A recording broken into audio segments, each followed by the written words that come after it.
Here's an interesting conversation. What do you guys think is, out of all superhero video games, what do you think is the best superhero video game to date?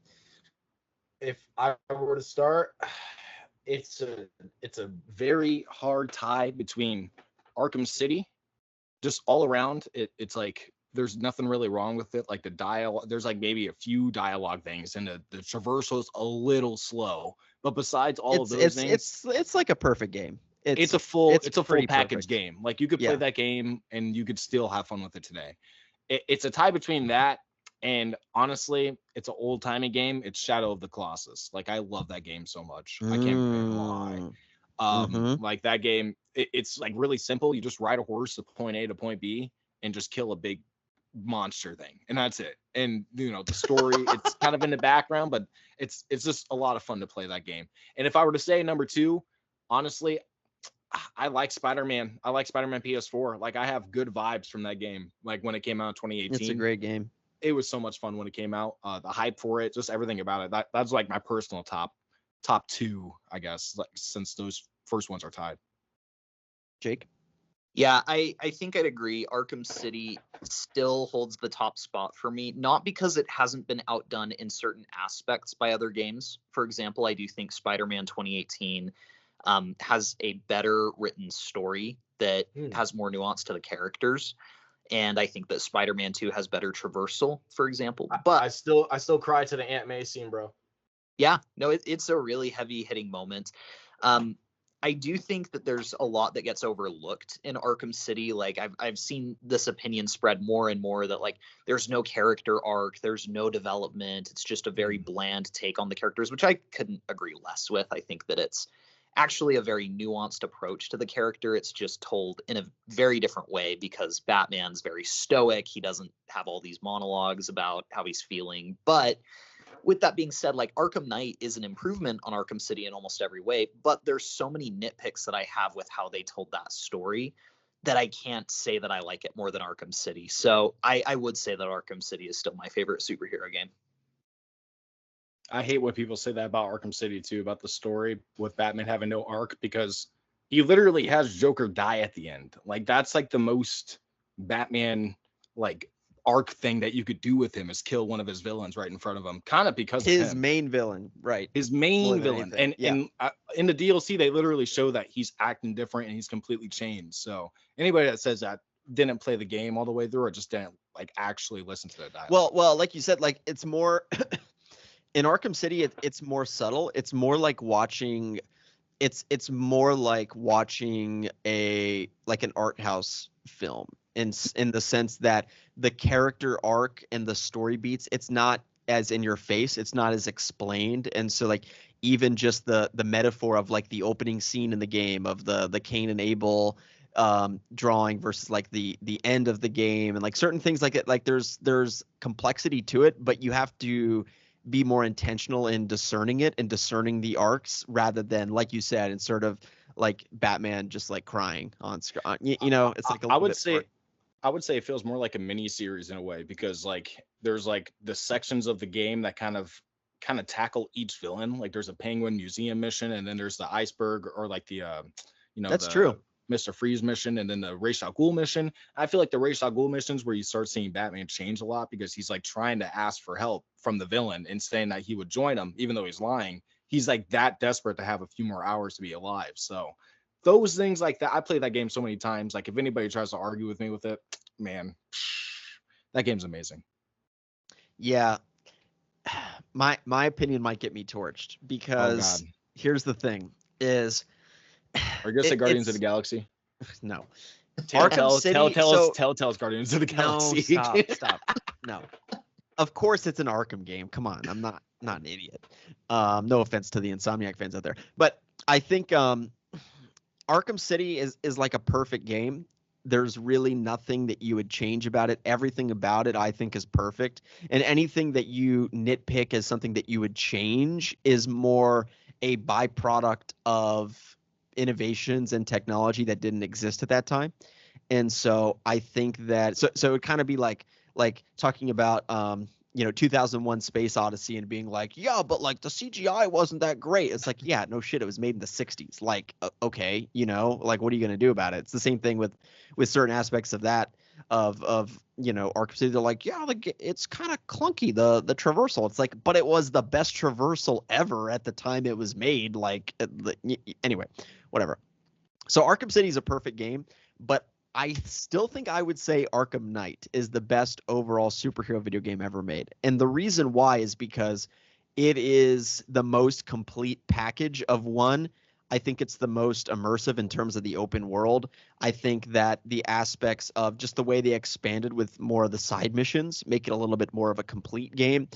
And I also think because you get the Batmobile, like it makes it the ultimate product. It makes it the ultimate Batman experience. And the tagline that they ran with the marketing of "Be the Batman." I do think that it was the most authentic that we probably will ever get to actually feeling like we are Batman in a video game, at least for the foreseeable future. Maybe Rockstar is going to take it up, in the future, and we're going to get we're going to get Gotham and Metropolis, and you can switch between both of them. Like, I don't know. But for now, I think Arkham Knight is the most complete. And also just in terms of the free flow combat and the evolutions there, all of the side missions that you have, having the multiple islands of the map, being able to free roam as not only flying around, but also in terms of your being able to also dual play with other characters.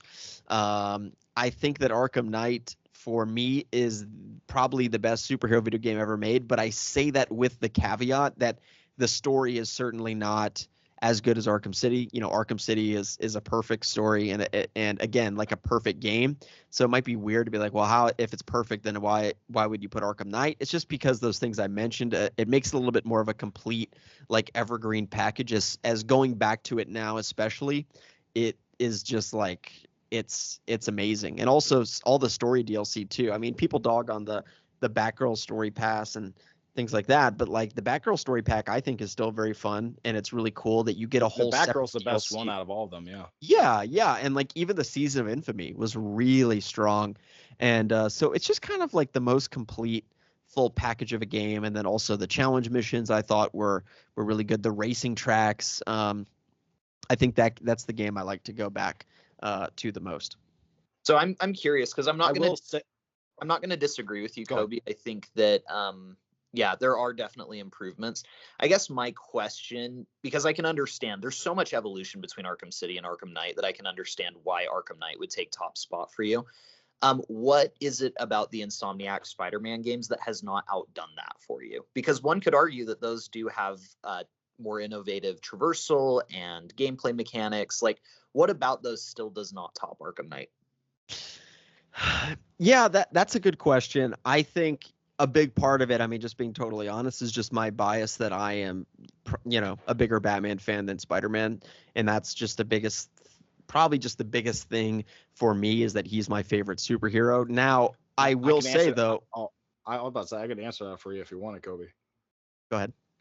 Well, for Spider-Man 2 and Arkham Knight, they're both the third additions to the actual franchise of both respective companies. I will say that both Arkham Knight and Spider-Man 2 have equally shit stories, but they have equally good traversal and equally good combat. The reason why Arkham Knight kind of edges it for me is because of the challenge maps. You got literally, you could play in the Tim Burton world, you could play in the Christopher Nolan world, you could play in all the Batman 1966 one, and if you get the PC, you could add mods. Now Spider-Man 2 is not on the PC yet. I'll probably do that in like a good year or something like that. But my point stands. Batman Arkham Knight has more content. I think the story and the side missions are probably longer too. I feel like Riddler alone like completely it kind of ruins any other game from saying that they're longer than Arkham Knight, especially because it has like 400 trophies. So I would say that Arkham Knight definitely. Arkham Knight is 243. Oh, my bad. City is 400, but 400, it takes longer to get the 243 in Night. Yeah, because the map's so much bigger and things are a little bit more complicated. So overall, I would say, and I was about to say that I do agree with you, Kobe, in many regards, because I would say that Arkham City, subjectively, in my opinion, is like, it's like the best game ever. But Arkham Right. Knight really did take everything that Arkham City did, the combat, the you could pick up enemies, you could pick up weapons now, you could do all this type of stuff, all the new stuff. You got the Batmobile for traversal, and the way you fly around just gliding is so much faster. It's insane. The graphics itself looks better. The only thing that's like not better is the story, but the story, I mean, like, it's not the worst. There's a lot of slow parts in my opinion. Like replaying it like recently, it's like really, really slow in some departments, and like there's a lot of unnecessary fluff in there. But In which game? Sorry. in Arkham Knight, Arkham City, I Yeah. feel like is like a perfect, it's straightforward. It's just like following exactly what's going on. Arkham Knight, it's like trying really hard to be something like more intelligent than what it is. It's almost like trying to be like a Snyder movie. And I'm like, get the fuck out of here. You know what I mean? So I think that overall, Arkham Knight, while the story is still not the best compared to Spider-Man 2, they still do the villain thing where the main villain isn't really the main villain who everybody knows. It's like another guy who's just there. It's like it's kind of similar, but at the same time, I think Arkham Knight edges it out with the challenge maps. Yeah, no, I think that makes sense. That's a totally understandable perspective on it. I do think it's interesting because that is probably the most heated debate in the comic book video game community, as those are the two top viewed superhero game franchises of all time. I'd agree. I think Arkham still edges out Insomniac's Spider-Man, but it is a very close race. Both franchises are amazing. Yeah. It is, and I'll also say that I think there are a few things that the Arkham games definitely do better. I've always said that I think the main thing that the Insomniac Spider-Man games do a little bit better is some of the emotional beats in the story. And I think they, for instance, in the Miles Morales Spider-Man game, you get that scene in the opening where it's like Miles with all of his friends and and his family in the house, like eating dinner. You don't get scenes like that in the Arkham games. It's a lot more about the kind of like Marcel said, it's a little bit more like more like the Snyder vibe of it's like all about business. It's all about the plot and the villains and things like that. I will say though, I think personally that the gameplay is better in Batman Arkham Knight because to me there is just the gameplay, by the way, is phenomenal in Insomniac Spider-Man games. I mean, it is so fun. The free flow, the combat, the gadgets that you have, it is amazingly fun. So I'm not taking away from that. But to me, when you're playing Arkham Knight and you like come flying off of a rooftop, beat up like 15 people, and then call the Batmobile right after it, and then it like drifts in, and then it makes all the noise, and then the music swells, and then you start driving around. Like, to me, I don't think anything tops that as a gaming experience. Like, just putting in the Batmobile, it is the most epic gaming experience I think you can have. Because they introduced the Batmobile, and so it's just the most complete game where you really feel like the hero you're playing as. In addition to that, I mean, you have Wayne Tower in Arkham Knight. You have other landmarks for what you typically will see in like the Batman movies or the comic books and things like that I think are really cool. And so it's definitely a very close contest. And again, it also is just a byproduct of probably who you're more of a fan of. So, for someone like Evan, who is just a bigger fan of Spider-Man than he is of Batman, which is totally sensible and fine. I think that he's going to prefer the Spider-Man games, and the same is true of somebody like me. And it's actually kind of weird with me though, because my first superhero that I ever was a fan of was Spider-Man. Those are the first comics I ever read. The first superhero movies I saw were the Raimi Spider-Man movies. And so, I love Spider-Man. But Kobe, we should have a 2v2 debate. So it'll be me and Evan versus you and Jake. So we'll be the Spider-Man side and you could be the Batman side. You just said that you picked Arkham City. I'll pick Arkham City, but I could still defend Spider-Man in some ways. Jeez, I could be the devil's advocate. I mean, Jake, do you like Spider-Man or Batman more? It depends on the day. Probably Batman overall. See, exactly. It depends on my day too, but it's honestly sometimes leaning towards Spider-Man recently a lot more. Like, I like Arkham Knight and I'll forever love it. But with Spider-Man 2 right there on my PS5, I'm like, I just want to go web swing real quick. Yeah, and that's what I'm saying is I just want to freaking drive around in the Batmobile and like demolish people. Like, to me, it's more the combat is more epic It's more epic and like more grandiose. Again, like that opening scene where he's like, "What are you doing, Alfred? Evening the odds." And then he just like he presses RT and then he goes flying down. Like, bro, come on. There is no scene like that in Insomniac. Like, there's just not. I'm sorry. I don't mean to offend anybody, but it is so freaking epic. And because it was sort of a byproduct of that Nolan era, like the way in which they did the cinematography of the game, it's not cinematography because it's, you know what I'm saying, and the music and like the score and everything. I do think the score is better in the Arkham games than the Insomniac games. And it's just like, to me, and also I think, you know, I mean, I just like the graphics and the art design a little bit better. I think that Rocksteady, especially when you look at that game in 2015, it's actually unbelievable how it looks. It is unbelievable how good the graphics are and the art design and the character design and the sound design in that game is so freaking good. And that's what Rocksteady was so good at in the Arkham games, is every detail was perfect. Everything. You know, Arkham Asylum probably has the strongest like environment art direction of any game I've ever played. Just like how creepy it is, and everything about that aspect of Asylum is perfect. Of course, you know, the free flow combat is like very dated in that game compared to now. But overall, I just think that Arkham Knight and the Arkham games as a whole are a more authentic and true video game experience for the superhero video game genre overall.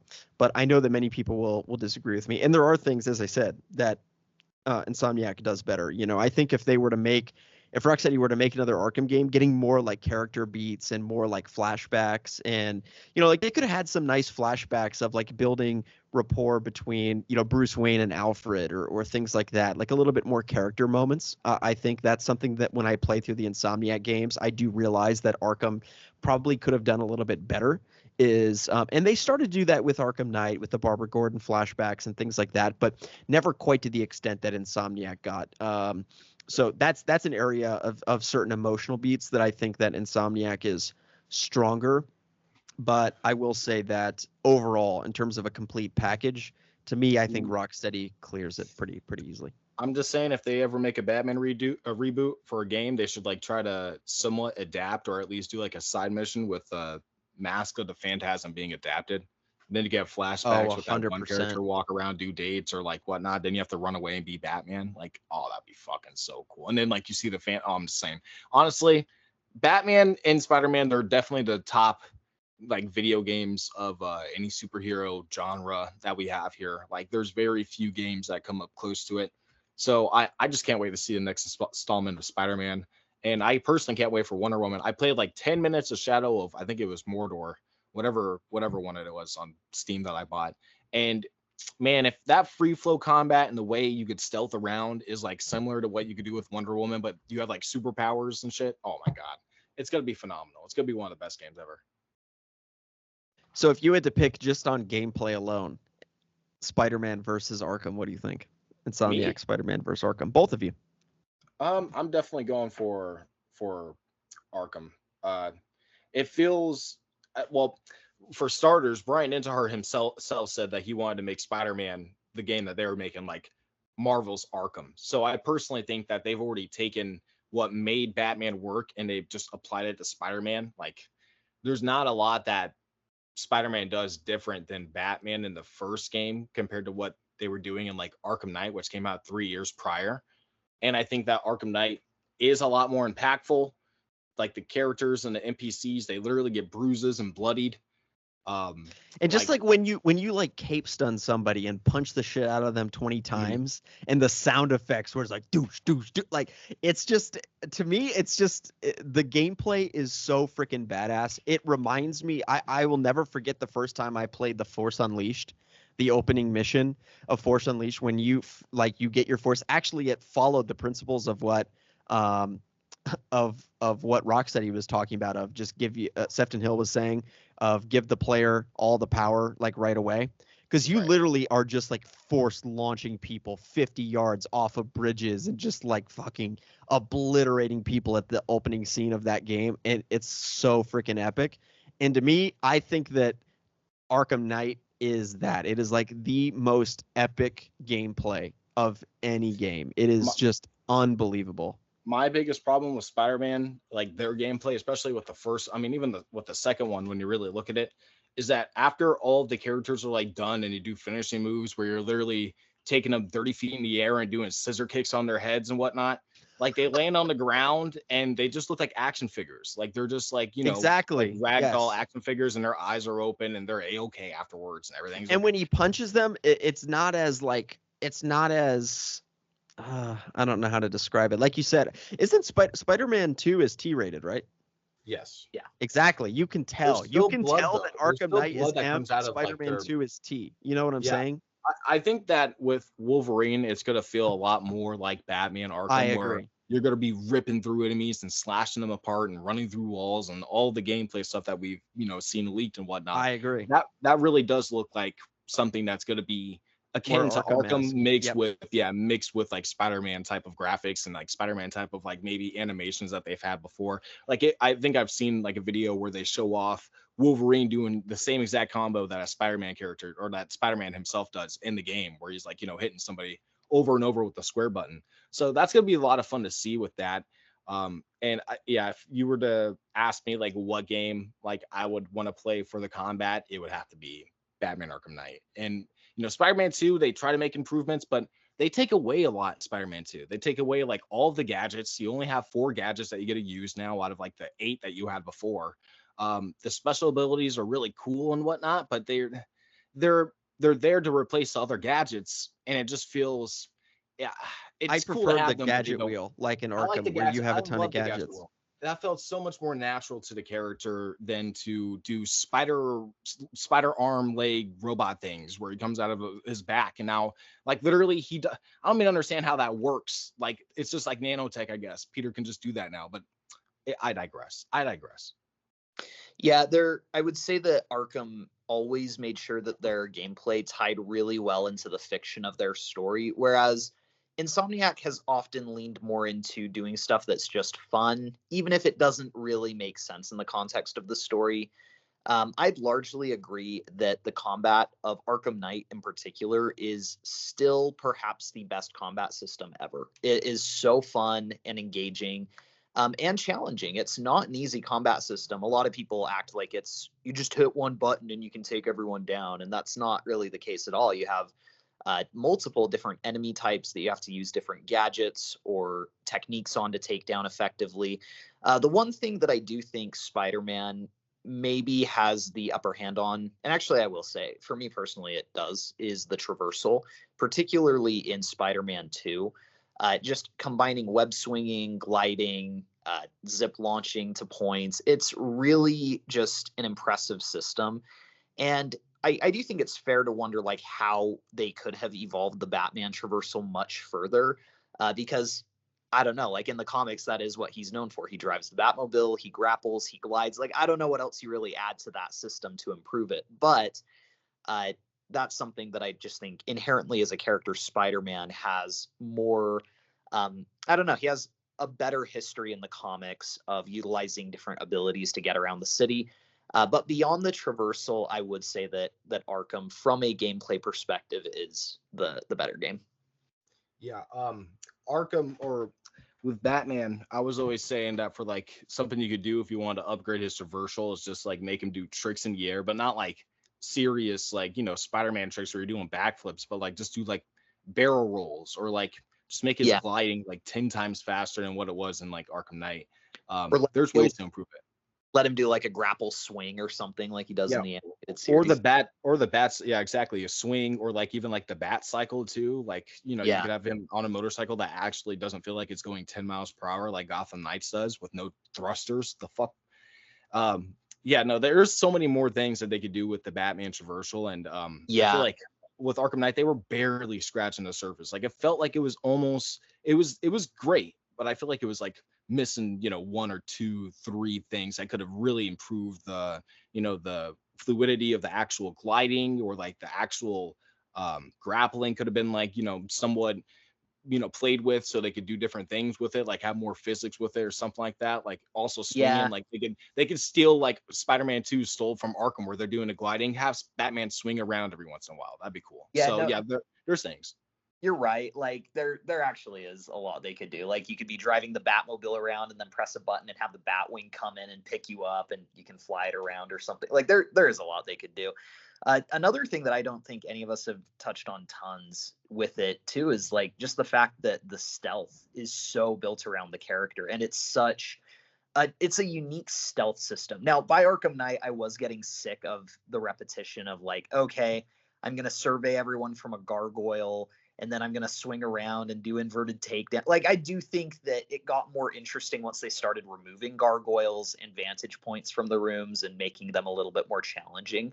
But just the vast number of takedown opportunities in any given stealth encounter was just so imaginative. And there's nothing, I think, in the gameplay of Spider-Man 2 that quite reaches that same level of fluidity and that really just allows the player to get invested, and it feels like a seamless connection between the player and what you're doing in the game.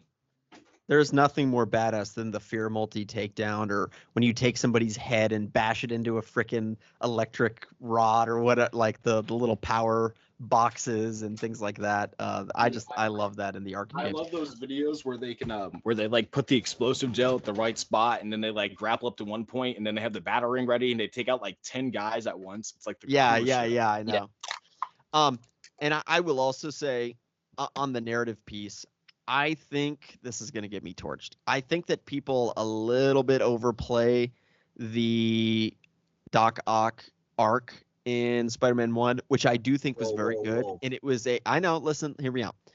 I think it was really cool what they did to have him like slowly turn into a villain. I did like that. However, it was like an hour into the game after you meet him, it is pretty obvious, like, okay, he's going to be a bad, you know what I'm saying? Like, to me, it wasn't as engaging as some people thought it was because it was so obvious where it was going and how he was going to turn into the villain. At the same point, I do think it was an interesting premise. But again, one thing that I like about the Arkham games is that it really is just the true, authentic takes on the characters. They don't take a lot of liberties with the characters, which is a good thing in my opinion, because this is the definitive, like, Batman games that we'll ever get. And so I didn't really want them to kind of put their spin or their take on the villains. I just wanted to see the villains like as they were, and it's like they even brought in the same voice actors from the animated series, like Mark Hamill and everything, and it really was just kind of like the animated series brought to life. Whereas I think Insomniac's approach is a little bit more like, let's put our signature twist on it, and change the canon and the universe a little bit and make our own version of the universe. Where I think Rocksteady was a little bit more like, okay, we already have the blueprint of what we need to do for these characters. We just need to bring it to life and make it work in the video game. And I think that's very apparent in how much time and effort they put into the art design and the sound design and the graphics and the world building and the immersive nature of the game overall. And I do think Arkham Knight is a little bit more of an immersive game than the Spider-Man games. Well, my issue with the arc wasn't necessarily the setup for it, because I thought that all was really good and had some strong payoff near the end. I think my issue was that they didn't sort of make the escape from the raft with all the villains like the main selling point of the game. And they saved that for so late in the game that the resolution of it feels so rushed. And it was very rushed. It was rushed. Yeah. Like if it was a Rocksteady game that was tackling basically the same story, that would have happened by like hour 2 of the game. And then you would have had the Sinister Six on the loose and all the Sable agents around the city. Like, to me, the third act of both Spider-Man games have been the most interesting, but they're both like completable in 2, maybe 3 hours. And that does take away some of the impact. I kind of disagree with the first one. The first game, the second one, 100%. That thing was rushed beyond belief. There should have been way more to that. But the first one, I feel like they gave you a lot more open world things to do. For the second game, like when Venom starts like making the world look like Web of Shadows 2.0, you literally can't do air tricks anywhere because there's so many enemies everywhere. With the first game, at least you get to just like swing around normally. And there's also the story's a lot more captivating, in my opinion, because now Doc Ock's on the loose. You have to take out all of these villains. You have to go find these villains. And the Sinister Six storyline, in my opinion, is a lot better. But yeah, for Arkham, they definitely didn't need to do as much world building as Spider-Man did, or as much as like Gotham Knights did, because Gotham Knights essentially just looked at a Wikipedia page and just copied down like little drafts of what those characters were, while like Arkham essentially looked deep in the comics and we're just like, okay, we could just use these characters and adapt them right here as they are, like already in their career. So, you know, Batman's like already 8 years into his career for Arkham Asylum. So he's already established and we already know who he is. And I think that the Arkham games kind of played, or they used that to a strong benefit when the game was coming out. So yeah, overall, they're both great games. I still think that Spider-Man 1 is, you know, that's also one of the best. Like, it's almost a complete package. The only problem is that there's nothing really to do after the game. Like, there's no challenge maps. The DLC is okay. Like, it adds like maybe 6 hours of content, but there's not really that much that's of quality there. It's not like it really carries over into the next game anyway. Black Cat, she's in the fucking second game for like 5 minutes. So everything about her storyline doesn't matter. Everything about whatever the main villain, Hammerhead, doesn't matter. Sable, she's not even in the game. So, yeah, the first game, there's a lot there that they genuinely kind of like.